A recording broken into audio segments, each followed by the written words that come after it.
Hello everyone. So from today I am discussing the next topic from the GATE point of view.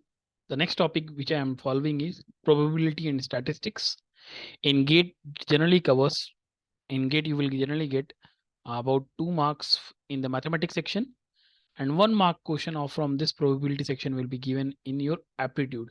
So approximately you will get a 3 marks from this topic which I will be covering in next sessions. So first of all, we will be moving about probability and statistics. So probability start करने से पहले हमें ये पता होना चाहिए कि एक कोई रैंडम एक्सपेरिमेंट, प्रोबेबिलिटी मतलब क्या है? संभावना। वह संभावना कब होगी? जब आप कोई भी एक्सपेरिमेंट या कोई भी चीज आप ऐसे ही करते हैं, रैंडमली करते हैं। तो सबसे पहले बात हम करते हैं रैंडम एक्सपेरिमेंट की। तो रैंडम एक्सपेरिमेंट क्या है? एक ऐसा एक्सपेरिमेंट जिसका आउटकम आपको नहीं पता है। जैसे आपने कॉइन टॉस किया, हेड भी आ सकता है, टेल भी आ सकता है, बट ये नहीं पता है क्या आएगा। ये नहीं पता है कि हेड ही आएगा। आप ये नहीं कह सकते श्योरिटी से कि हेड आएगा। जहां पे आपके पास श्योरिटी नहीं है, हम ये जैसे कहते हैं हो सकता है कल बारिश होगी, तो हमारे पास श्योरिटी नहीं है, देन ऐसे एक्सपेरिमेंट्स को हम क्या कहते हैं? रैंडम एक्सपेरिमेंट्स बोलते हैं। So an experiment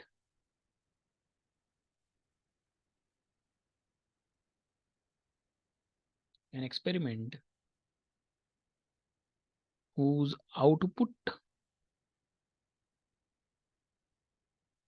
cannot be predicted, cannot be predicted, but it is one among the it is one among the several possibilities। जहां पे भी पॉसिबिलिटी वर्ड मतलब संभावना है, वहीं पे आपका क्या होगा? प्रोबेबिलिटी आ जाएगा। सो फॉर एग्जांपल की बात करूं मैं, so for example tossing of coin. तो आपको ये तो पता है कि हेड या टेल आएगा, बट क्या आएगा ये नहीं पता। हेड आएगा कि टेल आएगा ये नहीं पता है। रोलिंग ऑफ डाइस, आपने डाइस रोल किया। पैक ऑफ कार्ड्स,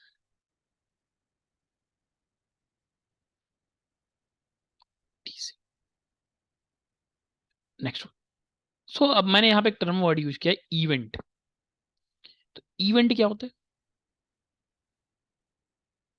तो भी हम देखेंगे व्हाट इज एन इवेंट। सो देखो, अब आपने कोई एक्सपेरिमेंट परफॉर्म किया, ठीक है, रैंडम एक्सपेरिमेंट किया, जो उसका आउटकम आया वही क्या कहलाएगा? इवेंट कहलाएगा। सो जैसे हमने टॉस कॉइन को टॉस किया, हेड आया, वो आपका एक इवेंट है। So the outcome of the outcome of the random experiment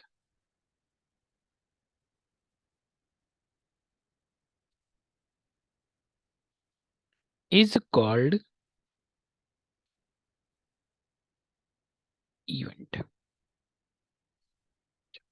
अब आपने रैंडम एक्सपेरिमेंट किया, ठीक है, उसमें जितनी भी पॉसिबिलिटीज हो सकती है उस सभी को एक सेट में उतार दिया या लिख दिया, उसको आप क्या कहते हो? सैंपल स्पेस बोलते हो आपका। So next one is, next page पे चल देते हैं। So next is your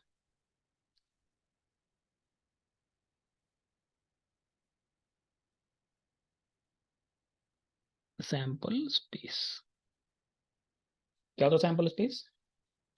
set है किसका? पॉसिबल आउटकम का। The set of all possible outcomes of performance of any experiment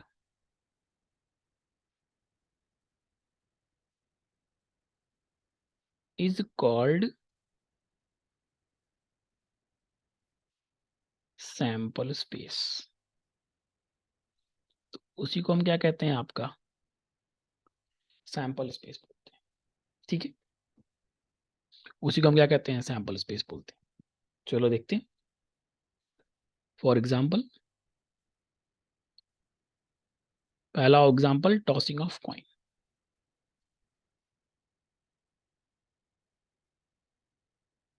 चलिए, सो इसमें पहला example, a coin is tossed. एक कॉइन आपने टॉस किया, तो सैंपल स्पेस में आपके क्या क्या आ सकता है, हेड आ सकता है या टेल आ सकता है। तो नंबर ऑफ आउटकम्स कितने हुए, 2^1। दूसरा, 2 कॉइन्स आपने टॉस किया, 2 कॉइन्स आर टॉस्ड। उस केस में सैंपल स्पेस क्या बन जाएगा आपका, हो सकता है पहली बार भी हेड है, दूसरी बार भी हेड है। हो सकता है पहली बार हेड है, दूसरी बार टेल आए। हो सकता है पहली बार हेड है, दूसरी बार हेड आए, टेल आए, दूसरी बार हेड आए। हो सकता है दोनों बार क्या आ जाए, आपकी टेल आ जाए। तो इस बार आउटकम्स कितने होंगे आपके, 2^2। सिमिलरली आपने सपोज करते हैं 3 कॉइन्स टॉस किए, 3 coins are tossed simultaneously.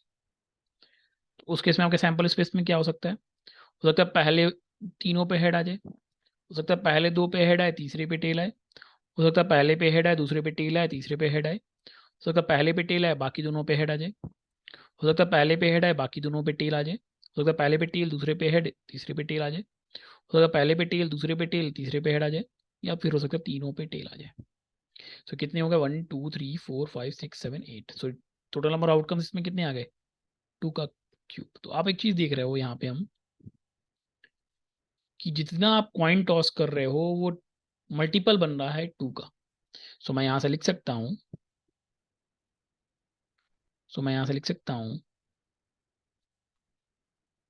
On tossing,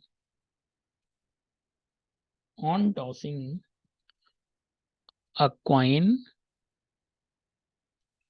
nth time.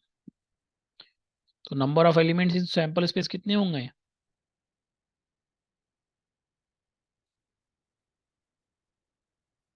In sample space आपके हो जाएंगे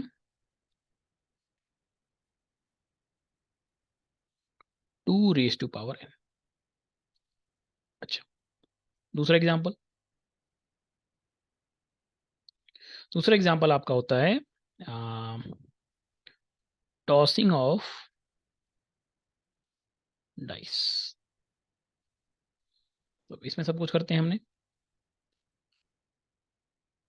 डाइस रोल किया आपने, एक डाइस रोल किया तो आपका आउटकम क्या हो सकता है, 1 हो सकता है, 2 हो सकता है, 3 हो सकता है, 4 हो सकता है, 5 हो सकता है, 6 हो सकता है। तो नंबर ऑफ आउटकम्स कितने हो गए, 6^1 हो गए। अगर सपोज करिए आपने 2 डाइस रोल किए, तो आउटकम क्या हो सकता है, 1 1। दोनों पे 1 1 आ जाए, पहले पे 1, दूसरे पे 2, पहले पे 1, दूसरे पे 3, पहले पे 1, दूसरे पे 4, पहले पे 1, दूसरे पे 5, पहले पे 1, दूसरे पे 6। सिमिलरली क्या हो सकता है, दूसरे पे 2, पहले पे 1 आए, सिमिलरली 2 2 3 3 ये सब आ जाएगा। पहले पे 2 फिक्स रहेगा, बाकी पे वो आ जाएगा, सिमिलरली 3। तो लास्ट में इसी तरह आपका 6 1 होगा, फिर 6 2 हो सकता है, फिर 6 3 हो सकता है, डॉट डॉट डॉट 6 6 हो सकता है। तो आप क्या ऑब्जर्व कर रहे हो यहाँ पे, कितने एलिमेंट्स आ रहे हैं, 36 एलिमेंट, 6^2। जितना आप डाइस रोल करोगे वो 6 का मल्टीपल बन रहा है। सो हम यहाँ से कह सकते हैं, on rolling n dices, on rolling n dices, आपका टोटल नंबर ऑफ एलिमेंट्स कितना हो जाएगा, total number of elements in a sample space will be equal to 6^n। कोई दिक्कत, I hope it is clear to you. Before moving forward, हम एक चीज और भी देख लेते हैं, कुछ लोगों को काफी पता होता है but for some peoples you don't know. हम डाइस आपका कार्ड्स के बारे में बात कर लेते हैं। तो अगर मैं कार्ड्स के बारे में बात करूं, तो देखो हमारे पास टोटल 52 कार्ड्स होते हैं। इन 52 कार्ड्स में आपके 26 रेड कार्ड होते हैं और 26 ही ब्लैक कार्ड्स होते हैं। इन 26 रेड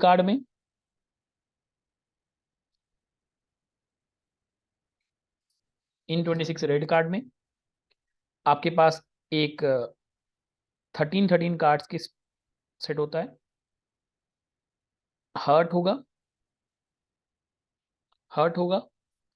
सिमिलरली यहाँ पे क्या होगा, आपका एक स्पीड होता है, एक क्लब होता है,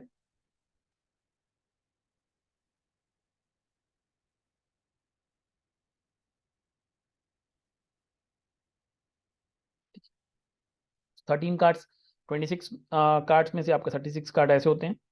अच्छा, मतलब कि 13 रेड कार्ड्स होंगे, दो आपके 32 13 कार्ड्स।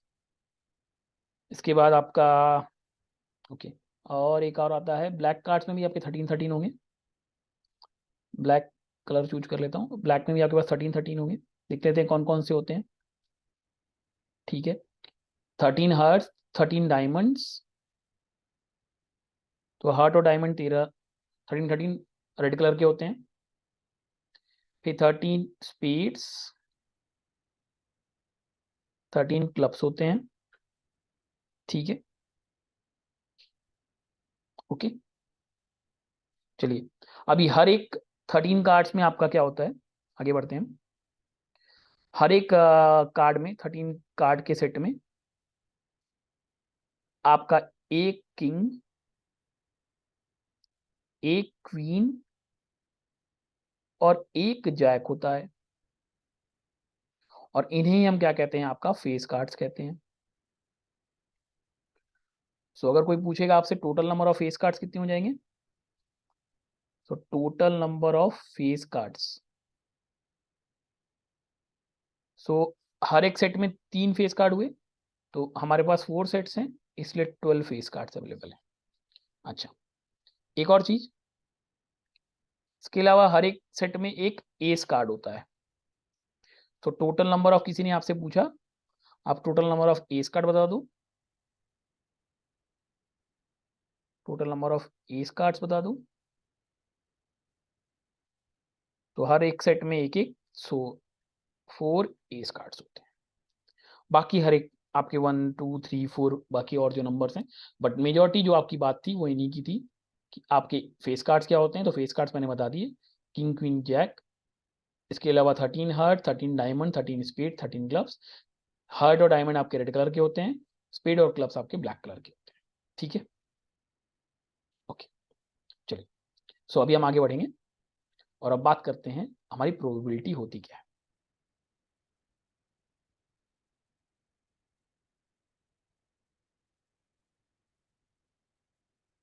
हम बात करेंगे हमारी प्रोबेबिलिटी होती क्या है।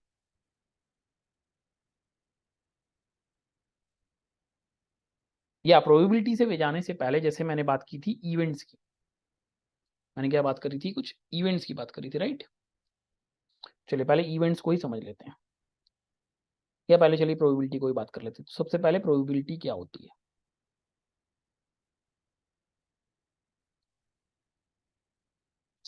प्रोबेबिलिटी नथिंग बट क्या है, क्या आया और टोटल कितना होता है, उसका रेशियो ही आपका क्या कहलाता है, प्रोबेबिलिटी कहलाता है। So nothing but, can define it, if an experiment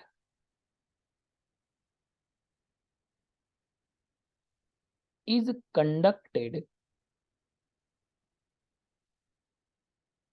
under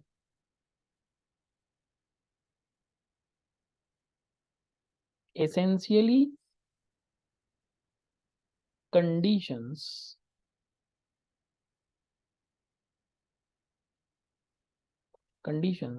up to n times,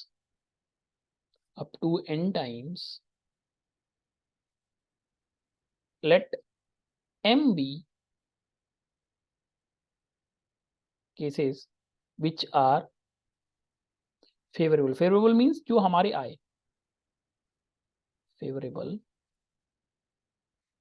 to an event E, to an event E, then आप प्रोबेबिलिटी ऑफ इवेंट डिफाइन करते हो, probability of event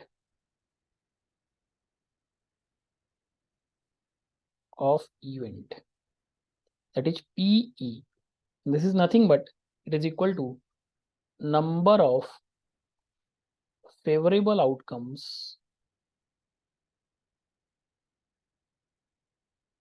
divided by total number of outcomes.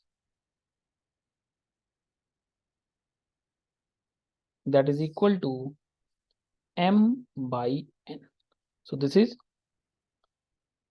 the probability of occurrence. This is probability of occurrence.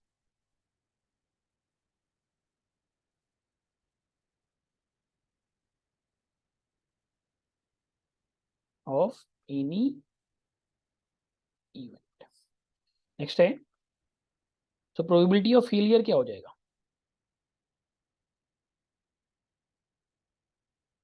Probability of failure क्या हो जाएगा? अब देखो एक चीज समझ लेंगे यहाँ से पीछे से,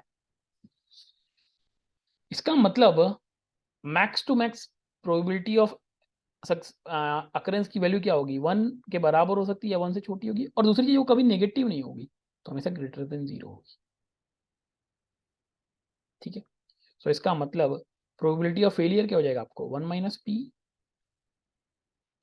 प्रोबेबिलिटी ऑफ फेलियर को हम पी ई बार से दिखाते हैं, जहां बार लिखा होगा वहां इसका मतलब वो फेलियर की बात कर रहा है। तो क्लियर है what is probability and how to define a probability. Okay, ठीक है, यहाँ पे मैंने उसकी वैल्यू बता दी थी। सो पी बिलोंग्स टू, अगर मैं सेट के फॉर्म में लिखना चाहूँ तो ओपन ब्रैकेट 0 क्लोज ब्रैकेट 1। ठीक है, नेक्स्ट वन इज योर, अभी जैसे कि मैंने बात करी इवेंट्स की, अब इवेंट्स कई तरीके के हो सकते हैं। पहला कॉम्प्लीमेंट्री इवेंट्स।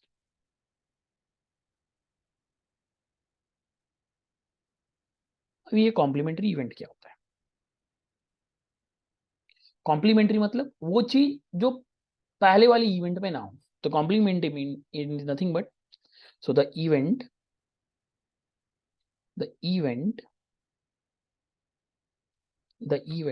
मैं मानता हूं E complementary is called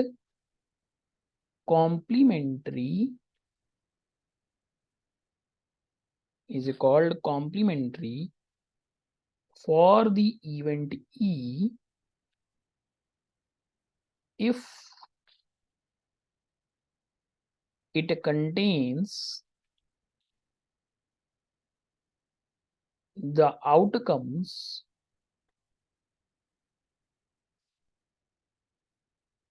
which are not in event E but in the sample space S। Clear है? Sample space S। जैसे कि एग्जांपल की मैं बात करूं, फॉर एग्जांपल मान लेते हैं मैंने एक डाइस रोल किया, तो सैंपल स्पेस आप क्या क्या हो गया? 1 2 3 4 5 एंड 6। मैंने कहा इवेंट ई क्या है? इवन नंबर का सेट है। तो इवन नंबर में क्या आ जाएगा? 2 4 6। तो ई कॉम्प्लीमेंट्री क्या हो जाएगा? ऑड नंबर का सेट हो जाएगा, मतलब कि जो एलिमेंट्स ई में ना हो बट एस में हो, तो क्या हो जाएगा? 1 3 5। क्लियर है? Okay, so basically so we can say, इसका मतलब यहां से हम कह सकते हैं कॉम्प्लीमेंट्री इवेंट की अगर हमें प्रोबेबिलिटी निकालनी हो तो किसके बराबर होगी? बराबर होगी 1 माइनस पी के। सब यहाँ प्रोबेबिलिटी देख सकते हो, इसकी प्रोबेबिलिटी क्या हो जाएगी? पी इज इक्वल टू, यहाँ से क्या हो जाएगा भाई? Number of favourable outcome 1 2 3 3, total number of outcome 6, so 1/2। P E C क्या आ गया आपका? ये 1 minus 1/2, it is equal to 1/2. So this is on the basis of y which we can define what are complementary events. Clear है? Okay. आगे बढ़ेंगे. Type 2. Type 2 is equally likely events. अभी ये क्या होता है equally likely events? Equally likely events क्या होते हैं? इक्वली लाइकली इवेंट्स क्या होते हैं? अगर मैं इसको मैथमेटिकली बोलूं, ठीक, ऐसे इवेंट्स, दो ऐसे इवेंट्स जिनकी प्रोबेबिलिटी हमेशा क्या होगी? बराबर होगी. जिनकी प्रोबेबिलिटी क्या होगी? हमेशा बराबर होगी. और अगर मैं डेफिनेशन के पॉइंट ऑफ व्यू से बोलूं, तो एक दो ऐसे इवेंट्स वो इक्वली लाइकली कब होंगे? जब किसी एक के होने पर दूसरे के होने की संभावना नहीं हो सकती है. तो two events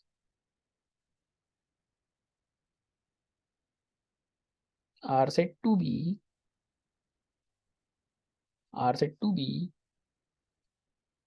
equally likely if one of them cannot be expected in preference to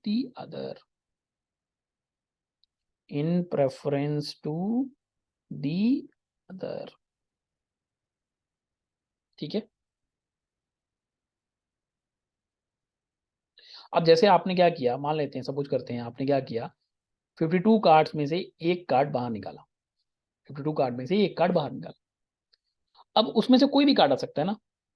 S आ सकता है, वन किंग आ सकता है, क्वीन. सबके आने की संभावना क्या है? इक्वल है ना. तो ऐसे इवेंट्स को हम क्या कहेंगे? इक्वली लाइकली इवेंट्स कहेंगे. So for instance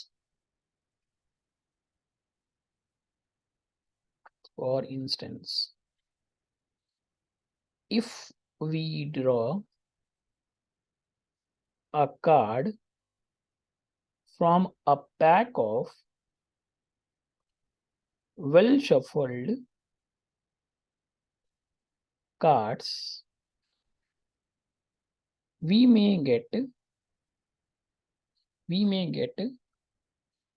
52 different cards. That is, they are equally likely. तो ये तो उसकी फिजिकल मीनिंग हो गई, इक्वली लाइकली. बट इसकी मैथमेटिकल मीनिंग क्या है? सो मैथमेटिकली, मैं लिखूं मैथमेटिकली, जिसकी मदद से आप क्वेश्चन को सॉल्व करोगे. Two events E and F are equally likely events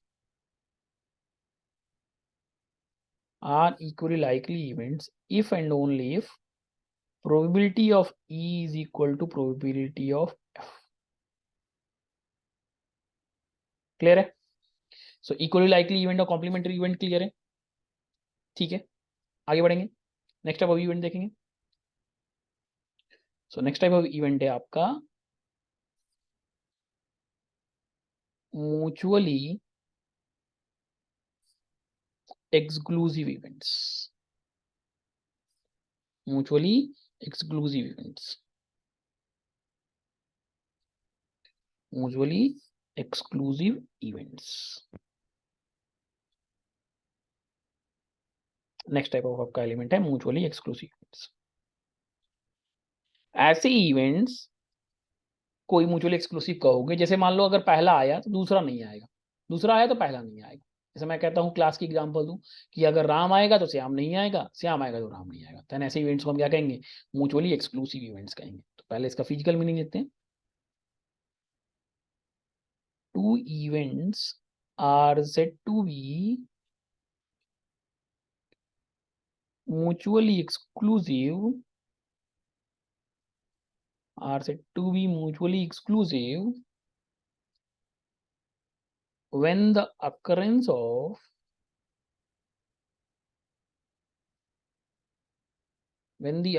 of one of them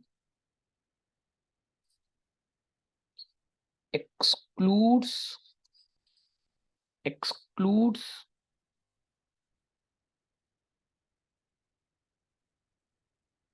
the occurrence of the other. For example, अब अगर आप कॉइन का टॉस करोगे तो अगर हेड आएगा तो टेल नहीं आएगा, टेल आएगा तो हेड नहीं आएगा। तो ऐसे इवेंट्स को आप क्या कहोगे? On tossing a coin. ऐसे इवेंट्स को आप क्या कहोगे? Mutually on tossing a coin either we get head और टेल बट नॉट। दोनों में डिफरेंस समझ में आया? इक्वली लाइकली और म्यूचुअली एक्सक्लूसिव इवेंट्स में। ठीक है, ध्यान रखेंगे इस चीज का, ध्यान रखेंगे इस चीज का। मैथमेटिकली इसका मतलब क्या है? तो मैथमेटिकली इसका मतलब है, मैथमेटिकली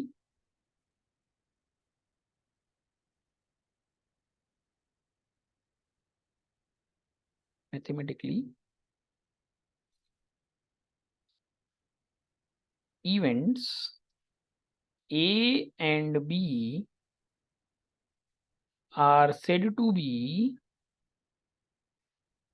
mutually exclusive events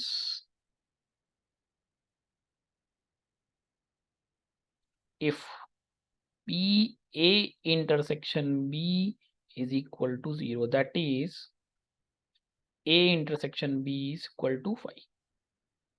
अगर ऐसा होता है तो आप इवेंट को क्या कहोगे? म्यूचुअली एक्सक्लूसिव इवेंट्स बोलोगे। क्लियर है? ठीक है, चलिए नेक्स्ट इवेंट। नेक्स्ट इवेंट है का कलेक्टिवली एग्जॉस्टिव इवेंट्स। अब देखो, आपके पास मान लो दो इवेंट ए और बी है, और ए मान लेते हैं हमारा सैंपल स्पेस था टॉसिंग ऑफ कॉइन का, sorry tossing of rolling of dice का। ठीक है, एक इवेंट में हमने क्या किया? सिर्फ और सिर्फ आपका इवन नंबर लिखा, एक में हमने ऑड नंबर लिखा।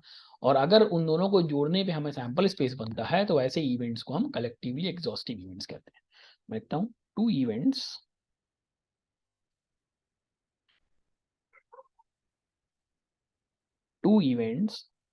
are said to be collectively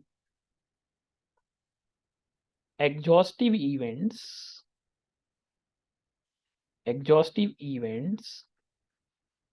if and only if the union of two events give the sample space. For example,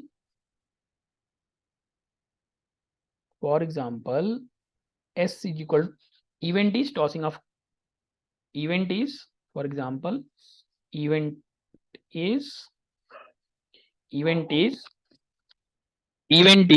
rolling of dice. Event is rolling of dice. So S is equal to 1, 2, 3, 4, 5 and 6। अब मैंने एक event E लिखा जहां पे हमने सिर्फ consider किया even numbers को, तो ये हो गया 2, 4 एंड 6। एंड हमने ऑड नंबर को लिखा, तो ये हो गया 1, 3 एंड 5। ऑड नंबर को लिखा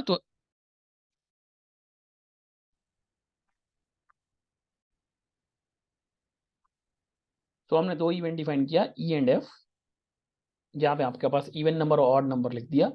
तो अगर आप यहाँ पे ई यूनियन एफ करते हो आपको क्या मिलेगा, 1 2 3 4 5 and 6, and this is nothing but S. तो ऐसे इवेंट को आप क्या कहोगे, कलेक्टिवली एग्जॉस्टिव इवेंट्स कहोगे। सो मैथमेटिकली अगर मैं लिखना चाहूँ, सो मैथमेटिकली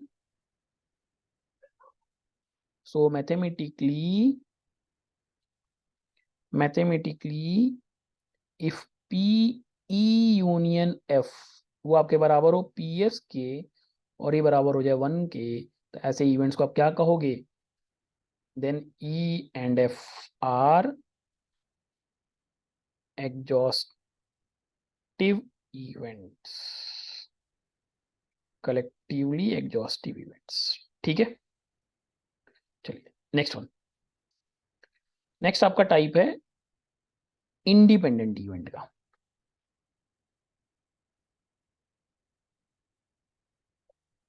इंडिपेंडेंट नाम से पता चल रहा है independent event.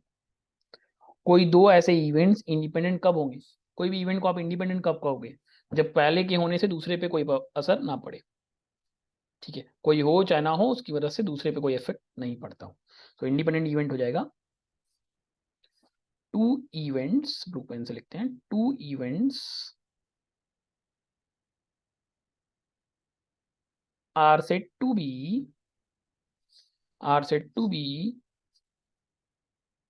independent are said to be independent if happening or failure of one does not affect the happening or failure of other। अगर ऐसा नहीं होगा देन वैसे इवेंट्स को आप क्या कहोगे, otherwise they are known as, otherwise the events are said to be dependent events. तो ऐसे इवेंट्स फिर क्या कहलाएंगे आपके, नहीं तो उसको आप डिपेंडेंट इवेंट्स बोलोगे। ठीक है, अगर मैं इसी चीज को मैथमेटिकली लिखना चाहूँ तो मैथमेटिकली इसका मतलब क्या हो जाएगा, मैथमेटिकली अगर मैं लिखूं, so if A and B are two independent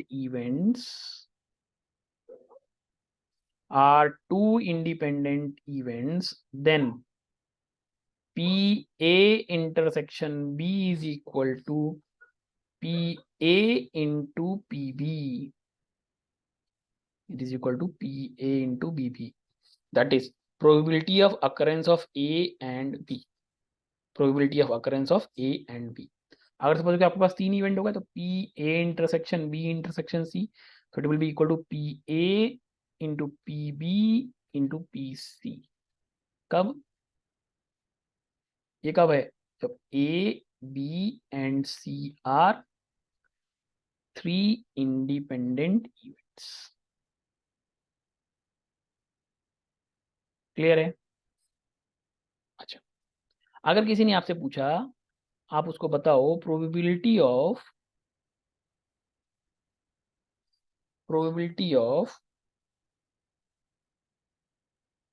either A और B when A and B are independent events. A और बी क्या उस केस में आपकी इंडिपेंडेंट, तो ए और बी का मतलब P A union B, it is nothing but P A plus P B minus PA intersection B. What is PA intersection B? We can write PA plus PB. It is nothing but PA into PB.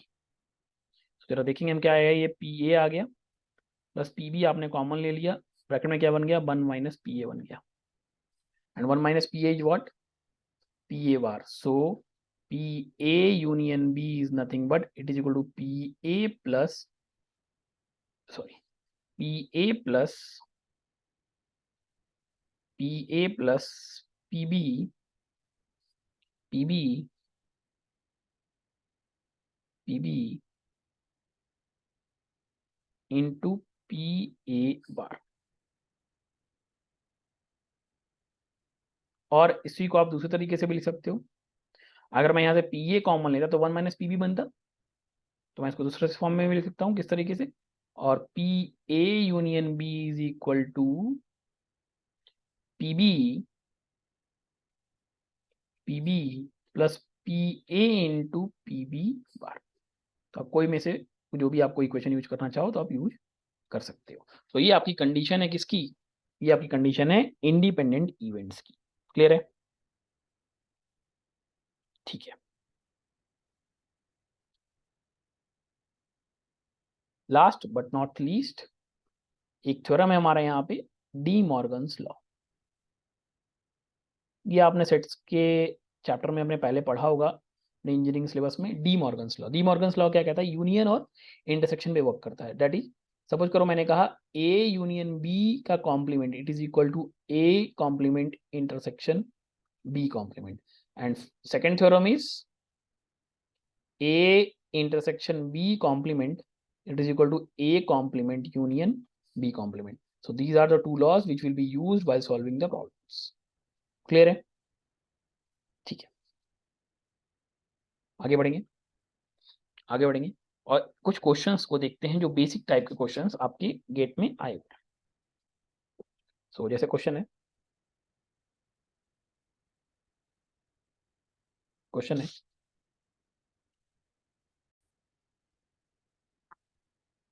तो हमारा question जो है gate में आया हुआ, if out of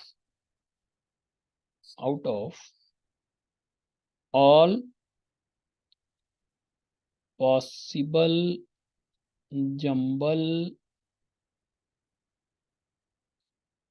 jumbles of the word apple, a random word is picked.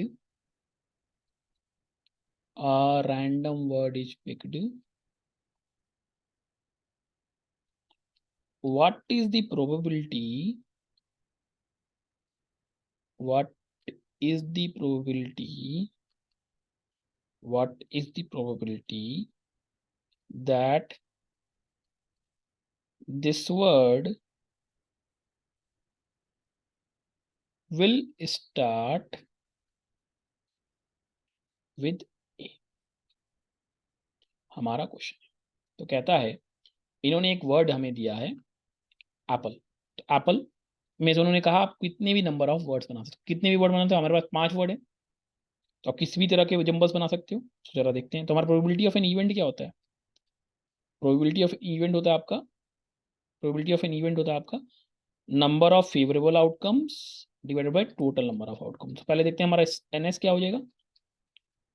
So all possible jumbles आप कितने कर सकते हो भाई, देखो ऑल पॉसिबल जंबल्स आप कितने कर सकते हो, देखते हैं।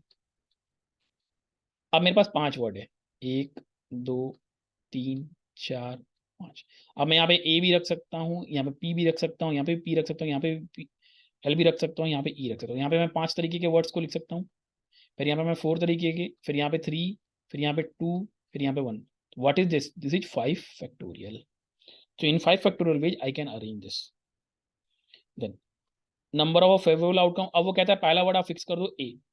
ठीक है, पहला वर्ड हमने फिक्स कर दिया ए। अब बचे हुए एलिमेंट्स क्या है, यहाँ पे आप चारों में से कोई भी 4 रख सकते हो, फिर यहाँ पे 3, फिर यहाँ पे 2, फिर यहाँ पे 1। बस क्या आ गया, 4 फैक्टोरियल आ गया। सो पी क्या हो जाएगा, equal to 4 factorial divided by 5 factorial, so it is equal to 1/5 is your answer. ठीक है, तो इस तरीके से आप क्वेश्चन को सॉल्व कर सकते हो, प्रोबेबिलिटी की बेसिक क्वेश्चन को। एक क्वेश्चन और देखते हैं जो गेट में है, एक क्वेश्चन और देखते हैं जो गेट में है आपके। क्वेश्चन है जो आया है, लिखूंगा मैं क्वेश्चन को पहले। अ deck of 5 cards each carrying a distinct number a distinct number 1 to 5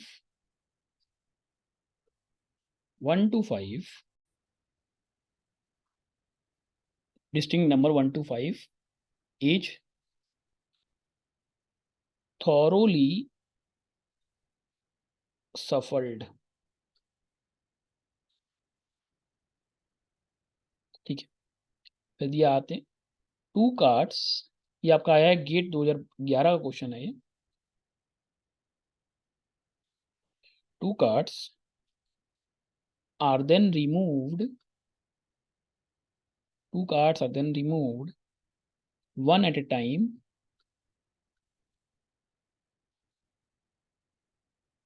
from the deck,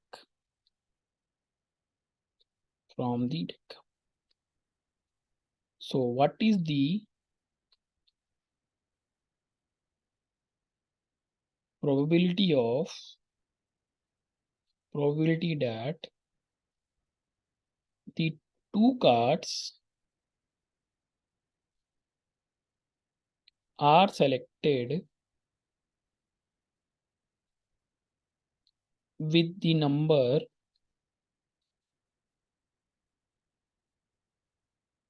on the first card higher than the number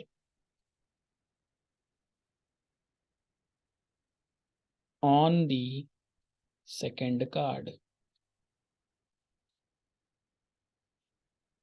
आपको ऑप्शन दिए हैं यहाँ पे 1/5,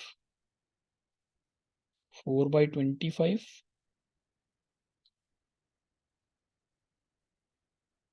1/4 एंड 2/5। चलिए सॉल्यूशन पे आते हैं। तो हमारे कार्ड्स कितने हैं? 5 कार्ड है। चलिए हमारे पास 5 कार्ड है, 1 2 3 4 5, 5 कार्ड्स। तो हमारा सैंपल स्पेस क्या हो जाएगा? सैंपल स्पेस हम क्या कर रहे हैं, दो दो का कार्ड बाहर निकाल रहे हैं, दो दो का कार्ड बाहर निकाल रहे हैं। तो देखिए आपका कैसे बनेगा, 1,2, फिर 1,3, 1,4 एंड 1,5। तो 5 कार्ड 4 4 का पेयर बनाते जाएंगे, तो टोटल नंबर इस तरह आपका जाएगा 2 1, फिर 3 1, फिर 4 1 एंड 5 1। तो टोटल इस तरह से कितने हो जाएंगे number of card sample space में? 20 कार्ड्स तो सैंपल स्पेस में आपके होंगे, राइट। सैंपल केस में 20 कार्ड्स होंगे। अब वो कहता है, तो टोटल नंबर ऑफ एलिमेंट्स तो हमको 20 मिल गए। अब वो कहता है इवेंट आपको डिफाइन करता है। इवेंट कहता है आपको पहला नंबर बड़ा होना चाहिए दूसरे वाले से, 2 1 हो सकता है ऐसे में, अच्छा, फिर 3 1 हो सकता है आपका, अच्छा, और क्या हो सकता है, 3 2 हो सकता है आपका, 1 हायर देन बोल रहा है, एक बड़ा होना चाहिए सिर्फ, 3 1 नहीं हो सकता है, 3 2 होगा, फिर 4 3 होगा, फिर 5 4 होगा। तो यही तो आपका इवेंट होगा। तो नंबर ऑफ एलिमेंट्स इन ई कितने हो गए आपके, 4। सो प्रोबेबिलिटी ऑफ इवेंट क्या हो गया, 4/20, that is equal to 1/5 answer. So your correct option is A, 1/5 is correct. Clear है? सो इस तरीके से हम किसी भी गिवन बेसिक क्वेश्चंस का हम प्रोबेबिलिटी निकाल सकते हैं। क्लियर है? ठीक है, ओके।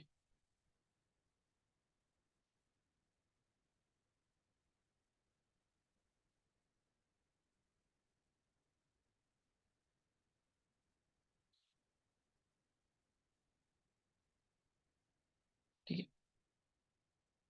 एक और क्वेश्चन देख लेते हैं जो गेट में आया हुआ रिसेंट ईयर्स में ही, देख लेते हैं उसको भी। कभी कभी गेट में सिंपल सिंपल से क्वेश्चंस आपके एग्जाम में आ जाएंगे, तो इस तरह के क्वेश्चंस को भी आपको प्रैक्टिस, ये क्वेश्चंस मेनली हेल्प करेंगे, आपके एप्टीट्यूड में भी आते हैं। देख लेते हैं उसको भी, उस टाइप अगर क्वेश्चंस आते हैं तो कैसे करेंगे। चलिए देखते हैं। नेक्स्ट क्वेश्चन है आपका, देखिए,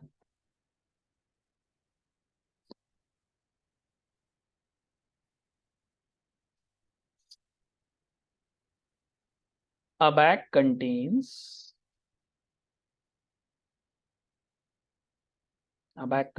three red, 6 white and 7 black balls. ठीक है, तो पूछता है what is the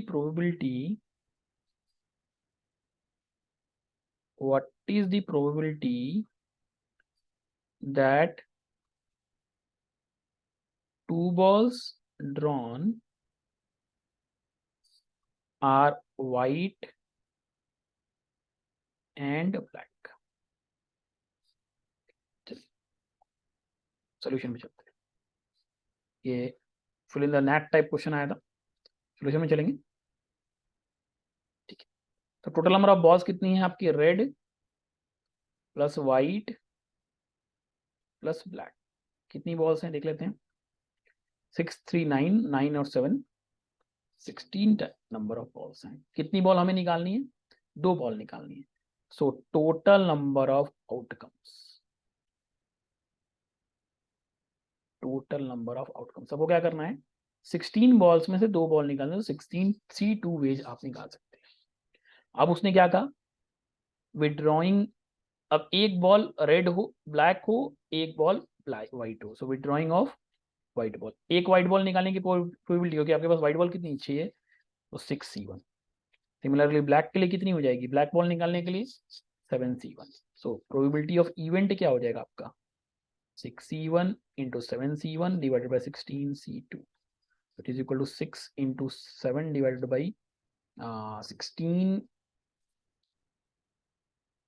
into 15 by 2, so 2 gone down, so 2 here comes out to be 8, here it is 2, here is 5, here is 4, so 7 by 4 for 20, so it's come out to be 0.35 is your answer. Clear है, तो इस तरीके से आप इस question को solve कर सकते हैं। एक और क्वेश्चन देखते हैं इसी तरह से जो आए हैं।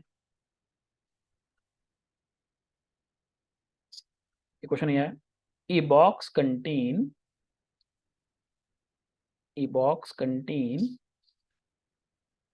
20 defective and 80 non-defective items. Defective and 80 non-defective items. If 2 items are selected at random without replacement,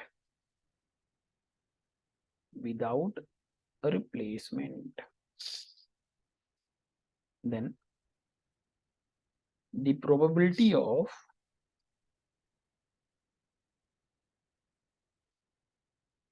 both the items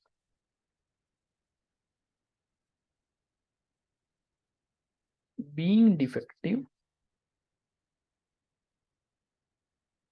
is solution. चलिए कहानी, total number of sample space क्या हो जाएगा, हमारे पास नंबर ऑफ आइटम्स कितने 20 + 80 100, इसमें से हमें 2 आइटम सेलेक्ट करने, तो 100c2 तरीके से हम सेलेक्ट कर सकते हैं। हमें क्या करना है, जो भी आउटकम आया वो कैसे होने चाहिए, डिफेक्टिव होने चाहिए। डिफेक्टिव होने की प्रोबेबिलिटी, डिफेक्टिव कितने 20, तो उसमें सेलेक्ट होने की 20 में से कौन से 2 आएंगे, 20c2।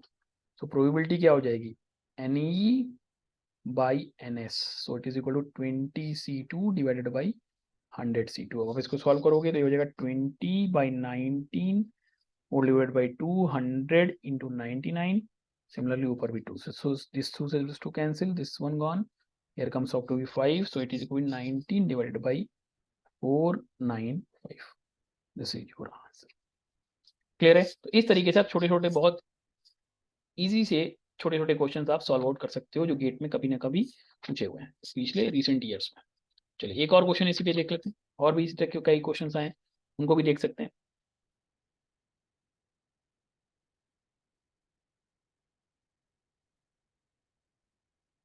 चलिए नेक्स्ट क्वेश्चन है, a box contains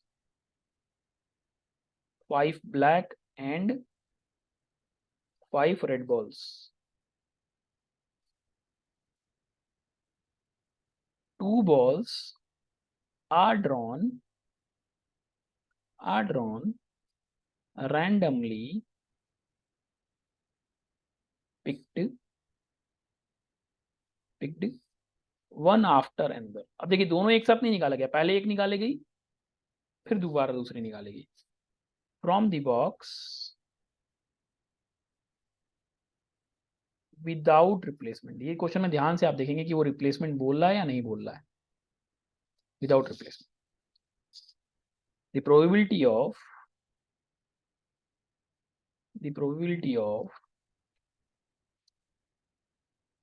both ball red is solution। मैं इसमें एक और चीज जो नहीं पूछा वो भी बता देता हूं। अगर मान लेते हैं जैसे हमारा तो क्वेश्चन है विदाउट रिप्लेसमेंट का, सो विदाउट रिप्लेसमेंट में हम बात करें, हमारा इवेंट की प्रोबेबिलिटी क्या हो जाएगी। हमने क्या किया, पहली बार एक ब्लैक बॉल रेड बॉल निकाली, टोटल बॉल्स आपकी 10c1। फिर आपने क्या किया, दोबारा रेड बॉल निकाली उसी अवेलेबल बॉल्स में से। अब देखिए एक रेड बॉल कम हो गई तो 4c1 डिवाइडेड बाई 10c1। तो ये आपका, तो 10c1 नहीं, यहाँ पे आपका 9c1, एक बॉल यहाँ से भी कम हुई तो 9c1। तो इस केस में आपका आंसर क्या हो जाएगा, ये हो गया 5 into 4 divide by 10 into 9। 5 to 10, 2 to, तो this comes out to be 2/9। वही क्वेश्चन में अगर ये कहता विथ रिप्लेसमेंट है, विथ रिप्लेसमेंट कहने का मतलब आपने एक बॉल निकाली फिर उसी कलर की बॉल वापस डाल दी। तो आपने क्या किया, 5c1 बाई 10c1, आपने जितनी बॉल निकाली वही अंदर डाल दी तो 5c1 बाई 10c1 दोबारा आ जाता। तो 5 इंटू 5 इंटू 10 इंटू 10, तो उस केस में आपका आंसर 1/4 आता। देखिए ये क्वेश्चन में ध्यान से आपको पढ़ना पड़ेगा कि विथ रिप्लेसमेंट और विदाउट रिप्लेसमेंट वो पूछ रहा है। अगर विदाउट रिप्लेसमेंट होगा तो आपको एक बॉल कम करनी होगी, विथ रिप्लेसमेंट होगा जिस कलर की बॉल उसने वापस डाली है वो बढ़ जाएगी बट दूसरी बॉल सेम रह जाएगी। ठीक है, क्लियर है। सो अब आज के हमने लेक्चर में हमने ये देखा कि हम किस तरीके से किसी भी गिवन क्वेश्चन की प्रोबेबिलिटी कैसे निकाल सकते हैं, प्रोबेबिलिटी क्या होती है, डिफरेंट टाइप्स ऑफ इवेंट्स क्या होते हैं, और कुछ बेसिक क्वेश्चन जो आपके एप्टीट्यूड में पूछे जा सकते हैं या कभी कभी बेसिक 1 मार्क्स क्वेश्चंस में आए हुए हैं, उनको हमने आज देखा है। अब नेक्स्ट सेक्शन में हम देखेंगे कि किस तरीके से हम फर्दर टिपिकल क्वेश्चंस को सॉल्व आउट करेंगे। So thank you all, have a nice day, and I request you to please like, share and subscribe my channel. Thank you.